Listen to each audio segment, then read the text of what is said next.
L'Égypte antique a civilisé le monde, c'est la énième fois que je vous le dis, et soyez-en sûrs, c'est vrai. Je tiens d'abord à vous souhaiter une bonne année 2021. Et 2020 a été une année très dure, mais qui a été en outre une année très révélatrice. Dans cette nouvelle année, je tiens à vous souhaiter Ankh Ouja Sener. Nous pouvons commencer.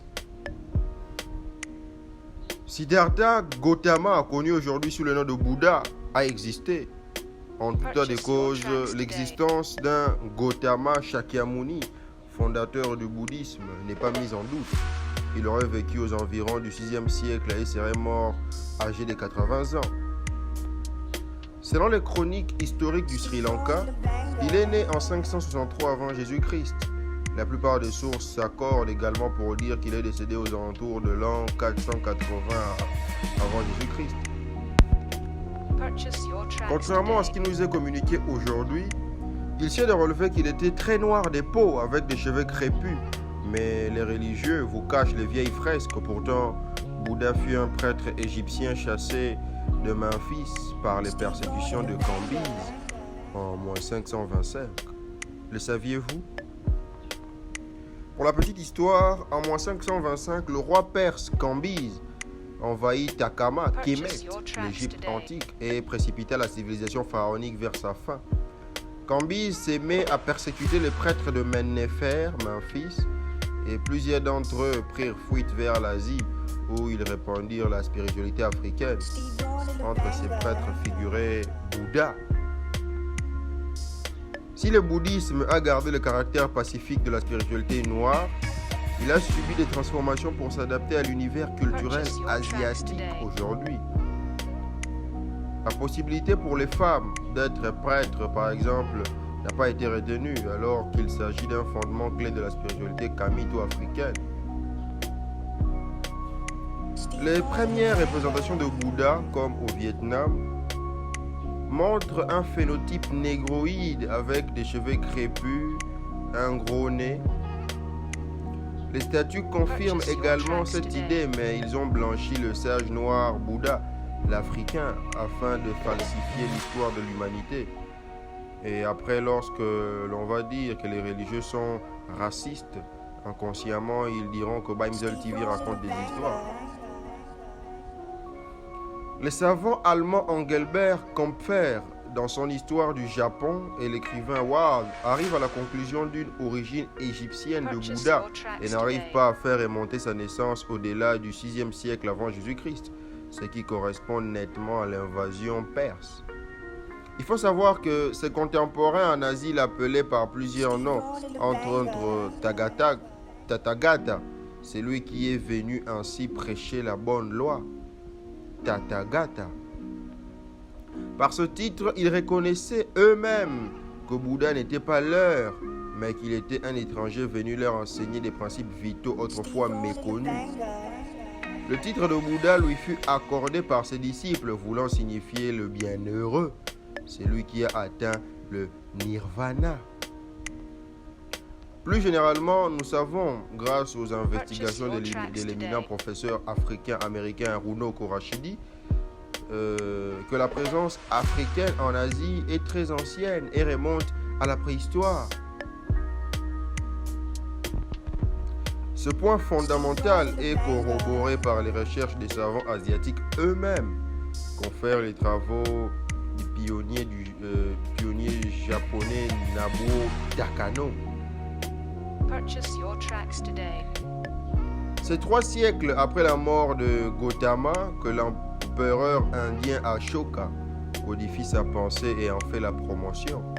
Tout comme Horus, Bouddha naît de manière miraculeuse après qu'un éléphant blanc ait annoncé en rêve à sa pure mère Maya qu'elle aurait un enfant exceptionnel. Le bouddhisme prône l'éveil à travers la méditation, le contrôle de la respiration et la pratique du bien naturel appelé dharma. Il s'agit, comme dans le vitalisme africain, de trouver la balance intérieure, la voie du milieu. Le bouddhiste devient ainsi illuminé et atteint le nirvana. Le sutra est le texte qui, dans le bouddhisme, réunissent les règles du rituel, de la morale, de la vie quotidienne. Étonnamment, le Sutra du bouddhisme a quant à lui 42 articles, ce qui fait penser aux 42 principes ou lois de Mahat. Ce n'est sûrement pas par coïncidence. En outre, les pratiques des moines bouddhistes, qui plus est, rappellent fortement celles des prêtres égyptiens. Les moines s'érasent le corps et portent souvent des vêtements en lin, comme les faisaient nos ancêtres kémites de la vallée du Nil. Quid du taoïsme? Le fondateur de ce courant spirituel est un homme du nom de Lao Tse, qui vécut comme Bouddha au 6e siècle avant Jésus-Christ dans une Chine fortement peuplée des Noirs. Le taoïsme professe que l'univers a été créé grâce au Qi, l'énergie originelle. Du Qi sont nés le Yin et le Yang, les principes opposés et complémentaires retrouvés dans toute la création. Les premières créations complémentaires du Qi furent Feng et Shui, c'est-à-dire l'air et l'eau. La création fonctionne à travers des lois qui ordonnent et harmonisent l'univers. Ces lois sont le Tao. De la même façon, pour les Africains anciens d'Égypte, le monde fut créé par Imana grâce à son énergie originelle Ra, de laquelle sont issus les principes opposés et complémentaires Oro et Souté, Horus et Set. Les premières créations de Ra furent Shu et Tefnut, c'est-à-dire l'air et l'eau. Les lois de la création de l'univers harmonieux et ordonné sont la Mahat. Le Yin et le Yang ne sont autre chose que Souté et Oro. La ligne de séparation apparaît comme un serpent qui chemine pour trouver l'illumination. Les Yin et les Yang sont contenus dans un disque évocateur du disque solaire. Comme Mahat, le Tao se pratique en faisant le bien et en vivant par rapport à l'ordre et à l'harmonie de l'univers. La pratique du Tao permet de faire la balance entre le Yin et le Yang, comme Mahat. Tao est donc le chemin vers la réalisation de soi-même, l'illumination. Par ailleurs, l'architecture doit s'accorder avec l'ordre de l'univers. La science chinoise qui reproduit dans les constructions terrestres l'arrangement du monde est le fameux Feng Shui. Cette conception fut omniprésente dans toute l'Afrique ancienne. La grande pyramide, monument les plus parfaits de l'histoire, s'aligne ainsi avec les pôles et la constellation d'Orient. Le taoïsme partage encore avec la spiritualité africaine l'importance de l'eau, dispensatrice de vie initiale, et la spirale, qui est la forme que Ra prit pour se propager dans l'eau primordiale du Nun au commencement. Nous terminons cette revue des grandes religions asiatiques en parlant du confucianisme. Cette philosophie fut fondée par Konghu Confucius, qui vécut encore une fois au 6e siècle. Afin de lutter contre les désordres et la corruption ambiante de son temps, Kongzu professe le renforcement des valeurs morales, à savoir le respect, le soin apporté aux parents, le respect de l'autorité des chefs et de l'éthique, la vénération des ancêtres, ce qui rappelle dans la spiritualité kamite le culte des ancêtres.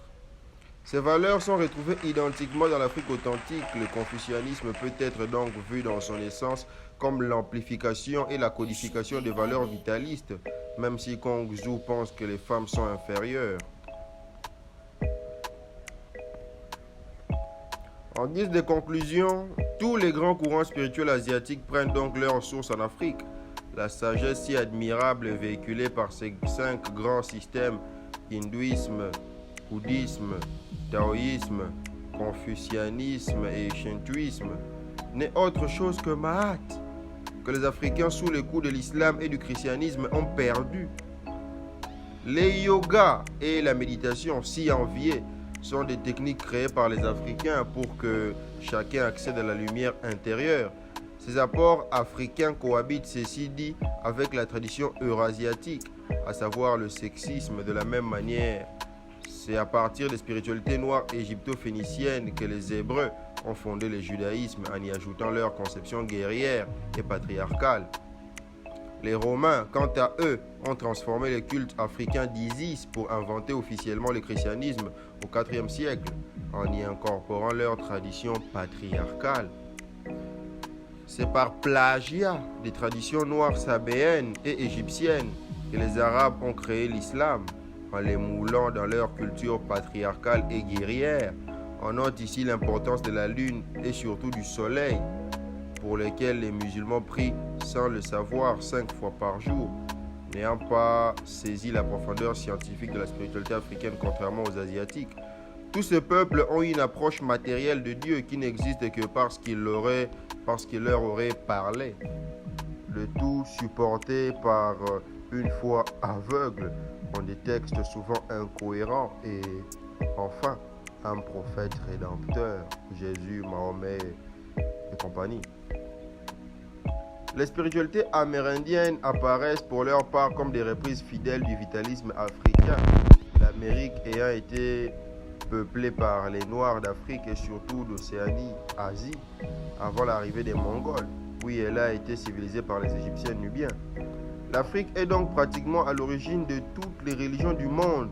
On ne le dira jamais assez. La civilisation égyptienne strictement noire et africaine est la plus grande civilisation de l'histoire. On ne le dira jamais assez.